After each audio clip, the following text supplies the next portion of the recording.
تو کہتے ہیں کہ ہر طرح کی خیر، بھلائی، فلاح، کامیابی، بہتری، خوشی، رونق، بہجت رونق کو بھی کہتے ہیں، کو اعمال سے اس طرح وابستہ فرمایا ہے جیسے جزا شرط سے، جزا کیا بارش اور شرط کیا بادل، یا معلول علت سے، علت کیا ہوتی ہے وجہ، سبب، اور معلول جس میں علت پائی جائے، یا مسبب کو سبب سے وابستہ کیا، اور یہ تلازم یعنی تعلق، لازم ہونا 1000 سے زیادہ مواقع میں قرآن حکیم میں موجود ہے.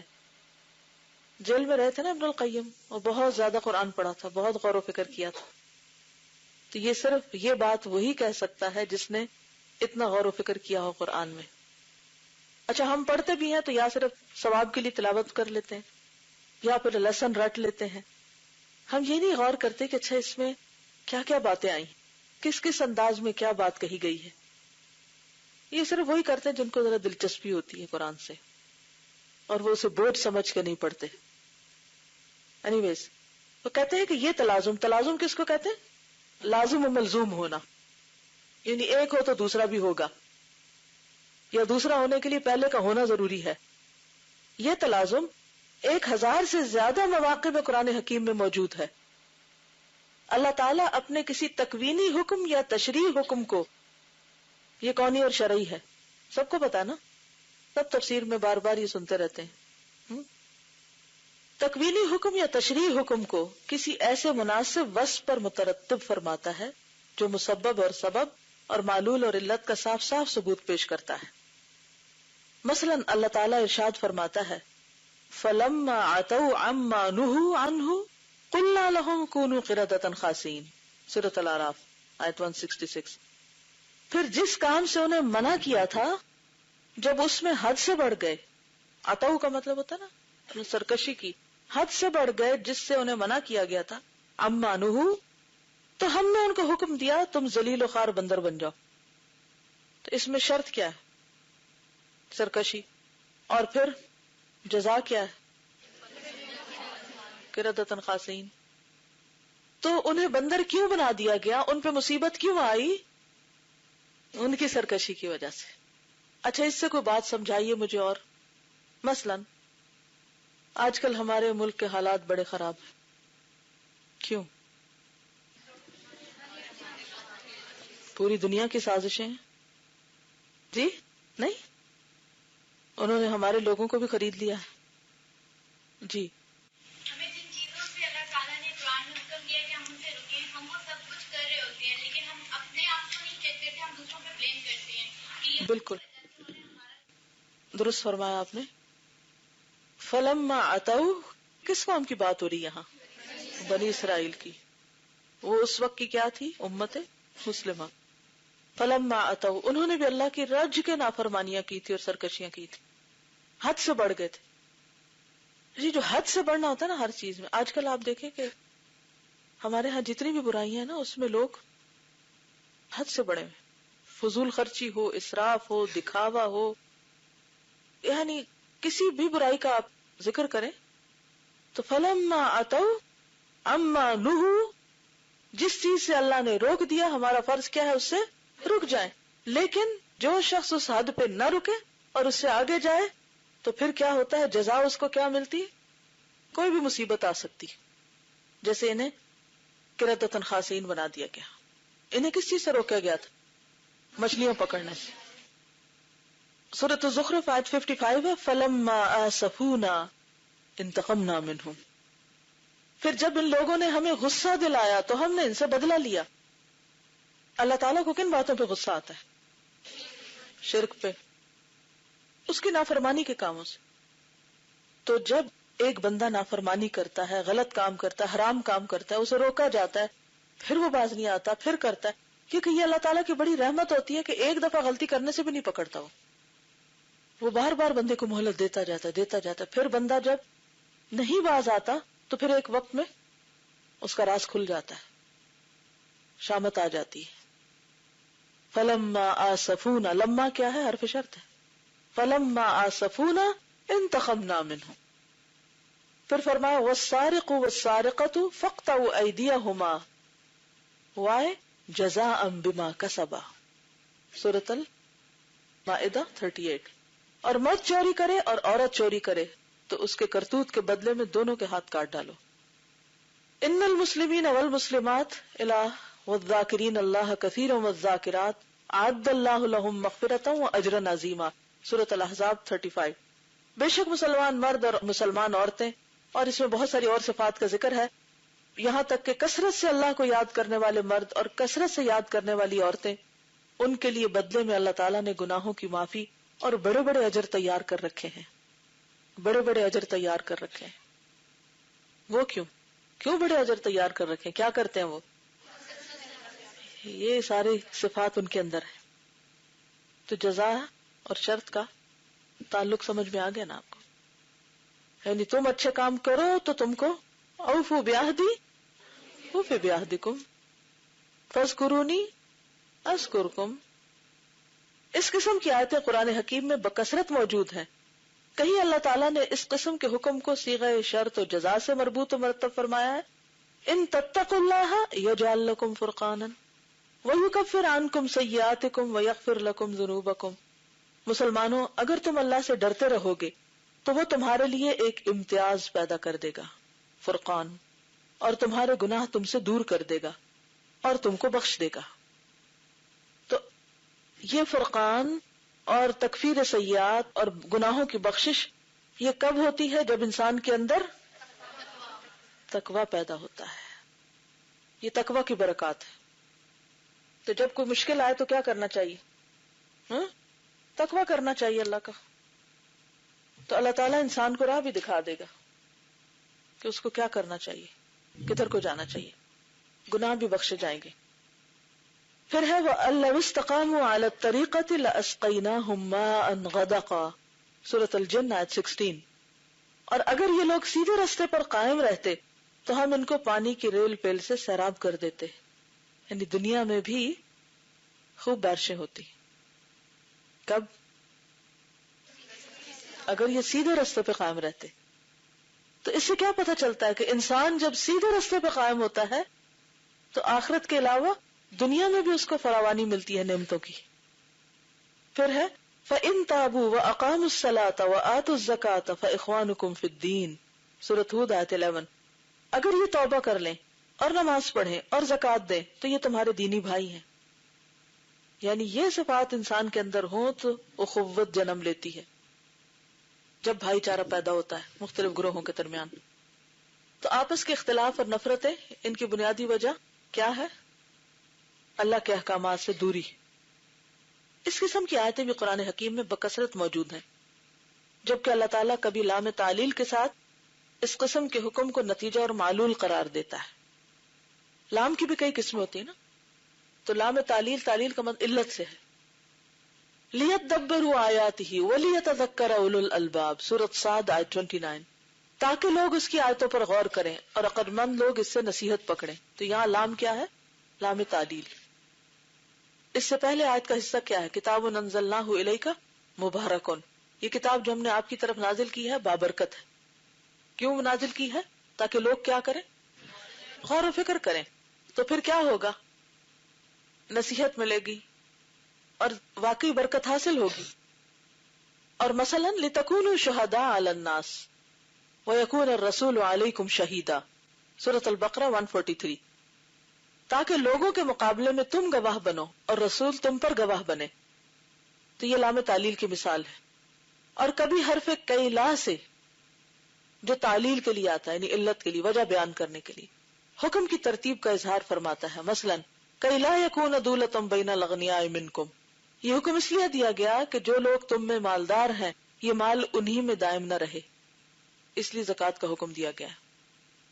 اور کبھی با سبب کے ساتھ، با کی بھی کئی قسمیں نا، با زائدہ بھی ہوتی ہے، با معیت کی بھی ہوتی ہے، اور با سببیہ بھی ہوتی ہے۔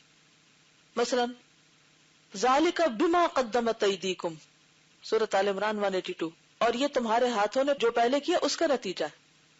یہاں با بوجہ کے معنوں میں آ رہا ہے۔ بما کنتم تعلمون، تعملون ہونا چاہیے۔ تمہارے عمل کا بدلہ ہے. اس کو یہاں درست کر لیجیے. بما کنتم تکسبون، تمہارے کسب کا نتیجہ ہے. ذالک بانہم کانوا یکفرون بآیات اللہ، البقرہ 61. یہ اس کا بدلہ ہے جو یہ لوگ خدا کی آیتوں کا انکار کرتے رہے.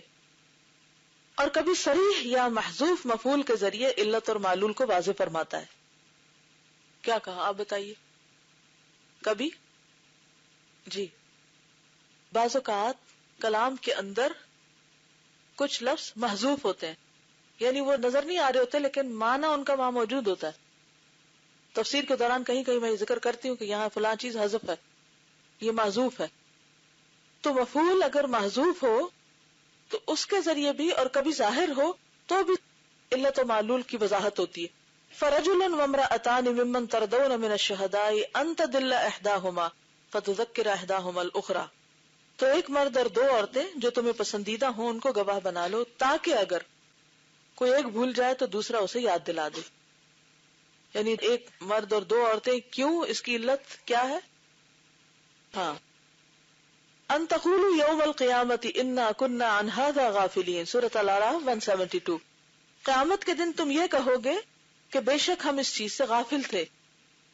ان تقولوا انما انزل الکتاب علی طائفتین من قبلنا، الانعام 157. تم یہ کہو کہ یہ کتاب تو ہم سے پہلے دو گروہوں پر ہی اتاری گئی تھی.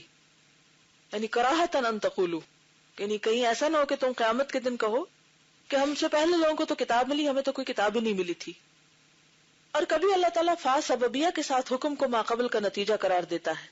فَكَذَّبُوهُ فَعَقَرُوهَا فَدَمْدَمَ عَلَيْهِمْ، یہاں جو فا ہے فَدَمْدَمَ عَلَيْهِمْ رَبُّهُمْ بِذَنبِهِمْ فَسَوَّاهَا. تو دمدم اور سوا جو ہے اس کے ساتھ جو فا ہے یہ کون سا فا ہے؟ سبب کا ہے. اس پر بھی ان لوگوں نے پیغمبر کو جھٹلایا اور اونٹنی کو مار ڈالا تو ان کے پروردگار نے ان کے گناہ کے بدلے میں ان پر ہلاکت لا ڈالی اور سب کا پٹڑا کر دیا. سب کا پٹرا کر دیا کا مطلب تباہ کر دیا ان کو. اور مثلاً فَعَصَوْا رَسُولَ رَبِّهِمْ فَأَخَذَهُمْ أَخْذَةً رَابِيَةً، الحاقہ آیت 10. پس ان لوگوں نے پروردگار کے پیغمبر کی نافرمانی کی تو اس نے بھی ان کو بڑا سخت پکڑا. تو اس نے بھی ان کو بڑا سخت پکڑا. کس نے؟ کیوں پکڑا؟ تو اس سے کیا پتہ چلتا ہے کہ رسول کی نافرمانی سے کوئی نقصان ہوتا ہے؟ مستقل طور پر سنت نماز پڑھنی چھوڑ دینا کوئی فرض تھوڑی ہے، فرض ہی کافی ہے. کچھ لوگوں نے یہ وتیرہ بنا رکھا ہوتا ہے. اسی طرح اور سنتوں کو ترک کر دینی قرآن کی آیت تھوڑی ہے، کیا فرق پڑتا ہے، سنت ہی تو ہے. تو بعض اوقات جان بوجھ کے مستقل طور پر رسول کی نافرمانی کرنا جو ہے وہ بھی مصیبت اور فتنے کا ذریعہ بنتا ہے. فَكَذَّبُوهُمَا فَكَانُوا مِنَ الْمُهْلَكِينَ، سورۃ المؤمنون 48. غرض ان لوگوں نے موسیٰ اور ہارون علیہم السلام دونوں کو جھٹلایا تو یہ ہلاک کر دیے گئے. یہ اور اس کی مثل دوسری آیت ہے.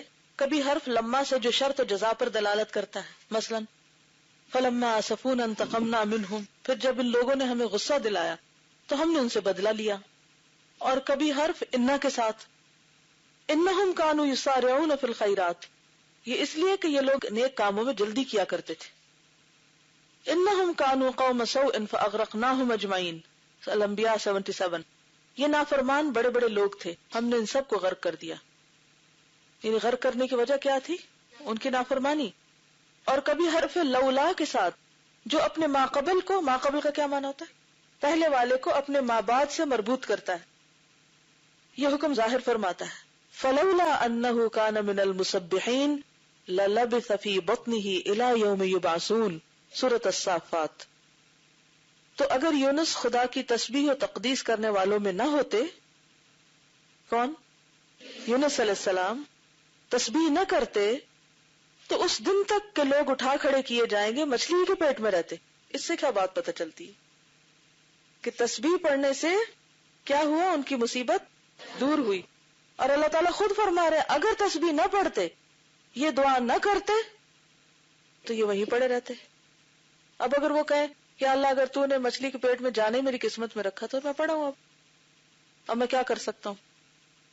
لیکن جب انہوں نے دعا کی تو اس سے باہر آ گئے. تو کسی حال میں بھی عاجز ہو کے بیٹھ نہیں جانا چاہیے. جو ہونا تو ہو گیا، اب تو کچھ کرنے کا فائدہ نہیں. دعا ہر حال میں فائدہ دیتی ہے. اور کبھی حرف لو سے جو شرط اور جزا پر دلالت کرتا ہے. مثلا وَلَوْ أَنَّهُمْ فَعَلُوا مَا يُعَظُونَ بِهِ لَكَانَ خَيْرًا لَهُمْ. سورۃ النساء 66. اور جو کچھ ان کو سمجھایا جاتا اگر اس کی تعمیل کرتے تو ان کے حق میں بہتر ہوتا. یعنی اگر حکم مانتے تو فائدہ اٹھاتے.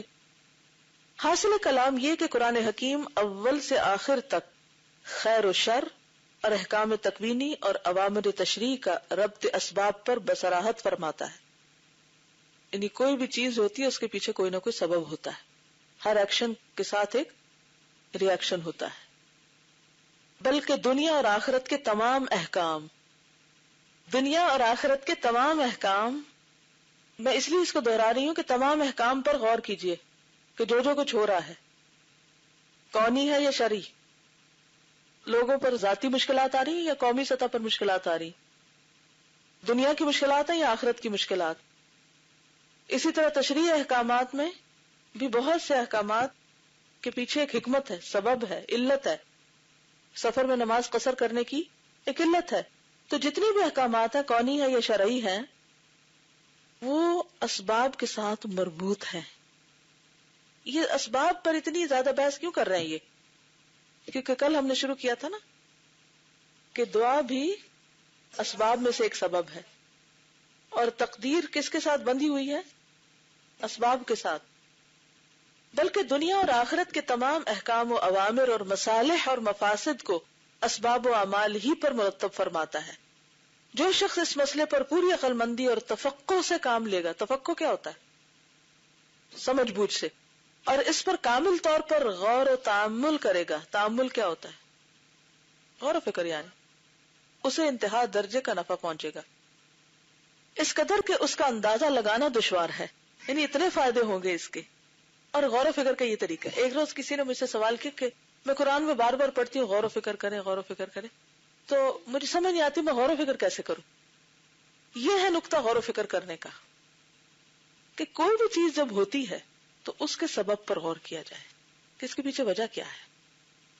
تو آپ دیکھیں گے کہ جب آپ یہ غور کرنے لگیں گے نا تو اگر کوئی خیر ہے تو خیر کے اسباب پر بھی آپ کو نظر آئے گا کہ یہ وجہ تھی اور آپ اور زیادہ خیر کرنے لگیں گے. اور اگر کوئی مشکل کھڑی ہو گئی ہے، کوئی پرابلم پیش آ گئی ہے اور اس کے بھی اسباب پر آپ غور کرنے لگ جائیں گے تو نتیجہ کیا ہوگا؟ آپ کو اپنی غلطیاں نظر آنے لگیں گی، رکاوٹیں نظر آنے لگیں گی. پھر آپ اس پہ ورک کرنا شروع کر دیں گے، کوشش بھی کریں گے اور ساتھ دعا بھی کریں گے، خاص اس چیز کی دعا کریں گے. اب مثلا کائنات میں غور و فکر ہے. آپ باہر نکلتے ہیں، آپ دیکھتے ہیں کہ درختوں کا رنگ بدل گیا ہے مثلا. تو اب ایک تو کوئی اس کی سائنٹیفک ریزن بتائے اور ایک اس کی کوئی اور ریزن بھی ہے. ظاہری اسباب کے علاوہ کچھ اور سبب بھی ہے کہ اس سے اللہ سبحانہ وتعالی ہمیں کچھ سکھانا بھی چاہتا ہے. لیکن ہم میں سے بہت سے لوگ واہ کیا خوبصورت رنگ ہے، ہاں یہ تو میں نے پہلی دفعہ نوٹس کیا کہ درخت کا رنگ بدل گیا ہے. پہلے تو کبھی اتنی دفعہ گزرے تھے کبھی دیکھا بھی نہیں تھا. تو اب ہم قرآن میں پڑھتے ہیں نا کہ ذرا غور سے دیکھو تو دیکھنے تو لگ گئے ہم، لیکن اس سے آگے نہیں پھر جاتے کہ کیا حکمت ہے، کیوں یہ رنگ بدلا ہے. اور آپ دیکھیں کہ گرنے کے قریب اور اس قدر حسین، اس میں کیا حکمت ہے کہ آخری دم تک مایوس ہونے کی ضرورت نہیں. گرتے پتے بھی گرنے سے پہلے خوبصورت رنگوں میں ڈھل جاتے ہیں. انہیں زندگی کے آخر تک اچھے کام کرو. ہم کیا کہتے ہیں؟ بوڑھے ہو کے بیٹھ جاتے ہیں پہلے سے ہی. اور بوڑھا انسان کا اصل میں ذہن ہوتا ہے، وہ اپنے اوپر ایک کیفیت طاری کر لیتا ہے. یہ ذہن بیمار ہو جاتا ہے. یہ بندہ کہتا ہے اب تو میں تو بیکار ہو گیا، اب تو میں کچھ، اور اتنا دہراتا ہے کہ واقعی بیکار ہو جاتا ہے. اکثر میں نے دیکھا ہے کہ جو لوگ بوڑھے ہو جاتے ہیں وہ اس بات کو بہت دہراتے ہیں. اس کو کبھی نہ دہرائیے کہ میں بوڑھا ہو گیا. اس کا نیگیٹو اثر پڑتا ہے پھر خود پہ. اور پھر انسان کہتا ہے کہ اب تو کوئی عمر ہی کیا رہی کام کرنے کی، اب پھر کام چھوڑ بیٹھتا ہے. یہاں تو فال کے کلر اتنے نظر نہیں آتے. کینیڈا وغیرہ میں مختلف رنگ ہوتے ہیں، ایک نہیں کئی رنگ ہوتے ہیں. اور بعض اوقات درختوں کی ترتیب ایسی ہوتی ہے کہ وہ پورا گلدستہ لگتا ہے پھولوں کا. جیسے ہم بہار کے پھولوں کے رنگ دیکھتے ہیں نا، جیسے خزاں کے پتوں کے اس سے زیادہ خوبصورت رنگ ہوتے ہیں جو عام طور پہ پھولوں کو بھی نہیں ہوتے. اور اس کثرت سے ہوتے ہیں کیونکہ پھول تو کسی درخت پہ لگتے ہیں تو چند ایک لگتے ہیں نا. جو پورا درخت رنگ بدل لے تو پھر آپ سوچیں کہ اس کی اپنی ایک روشنی ہو جاتی ہے. اور اس کے بعد گرنا شروع ہو جاتے ہیں. تو مومن کی زندگی میں تو مایوسی کہیں بھی نہیں، بیکار ہونا ہے ہی نہیں. اینی تو بات یہ ہے کہ اسباب پر، ہر چیز کے سبب پہ غور کریں. مثلا ٹھوکر لگی آپ کو راہ چلتے، اب آپ کہیں گے ہاں دیکھا نا یہ کسی نے پھینکا تھا نا یہاں تو میں اٹک گئی اس سے، یہ انہوں نے صحیح بنایا نہیں، یہ کوئی طریقہ ہے دروازوں کے آگے اتنی اونچی بنیاں بنانے کا. مثلا بھئی یہ وہی جگہ تھا، یہاں سے روز گزرتی اور نہیں ٹھوکر لگتی، آج کیوں لگی؟ آج میں نے کون سا گناہ کیا؟ یہ میں پھسلی تو کیوں پھسلی؟ یہ چوٹ لگی تو کیوں لگی؟ ایک ہے ظاہری سبب اور ایک ہے باطنی سبب. بہت سے لوگ صرف ظاہری اسباب دیکھتے ہیں اور وہ اس کو برا بھلا کہا، اس کو برا بھلا کہا اور کہا کہ بس ختم. چینی کا بحران ہو گیا، وہ تو جلوس نکال رہے ہیں، اس کو برا بھلا کہہ رہے ہیں، ختم. کبھی سوچا کہ کیا وجہ ہے؟ پیچھے کیا وجہ؟ رزق سے محرومیاں کب ہوتی ہیں؟ لیکن ہم حقیقی اسباب پر غور نہیں کرتے. تو یہ ہے صحیح غور و فکر.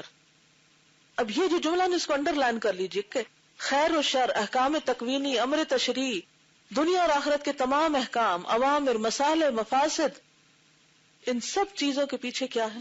اسباب ہے. اسباب پر ہی مرتب فرماتا ہے. جو یہ غور و فکر کرے گا اسے انتہا درجے کا نفع پہنچے گا، اس قدر کہ اس کا اندازہ لگانا دشوار ہے. اور اپنی جہالت اور بے علمی، عجز اور کاہلی، بے عملی، افراط و تفریط کی ساری طاقتیں، سبحان اللہ.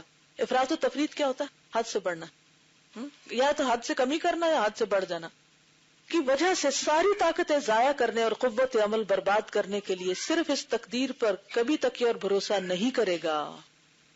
یعنی ان ساری چیزوں پر ہم عام طور پر کس کو مورد الزام ٹھہرا دیتے؟ تقدیر کو، جس کا معنی یہ ہے کہ عاجزی، کاہلی، سستی اور بے عملی کو توکل سمجھ لیا گیا ہے، اور توکل اسی عاجزی، کاہلی اور بے عملی کا نام رکھ لیا گیا. بلکہ کامل ترین فقیہ، عقل مند اور سمجھدار انسان وہی ہے جو تقدیر کو تقدیر سے توڑے اور تقدیر کی تقدیر سے مدافعت کرے. اس کو انڈر لائن کر لیں، یہ میں نے اس کو اپنے لیے کیا ہوا ہے. تقدیر کو تقدیر سے توڑے، تقدیر کی تقدیر سے مدافعت کرے، تقدیر کے مقابلے میں تقدیر کو لا کھڑا کر دے. اس کا مطلب یہ ہے کہ جب تقدیر کا بہانہ کرنے لگیں تو کوشش کریں اور کہیں کہ یہ بھی تقدیر ہے کہ کوشش کی جائے. جی پلاننگ، تقدیر جو ہوتی ہے نا پلاننگ کے لیے بھی ہوتی ہے تقدیر. یہ پھر وہی بات ہے نا جو اس روز کسی نے بات کہی تھی نا کہ دعا مانگنے کا کیا فائدہ؟ دعا بھی تو تقدیر ہی کا حصہ ہے. ٹھیک ہے نا؟ آج کے لیے اتنا ہی کافی ہے. السلام علیکم ورحمۃ اللہ وبرکاتہ.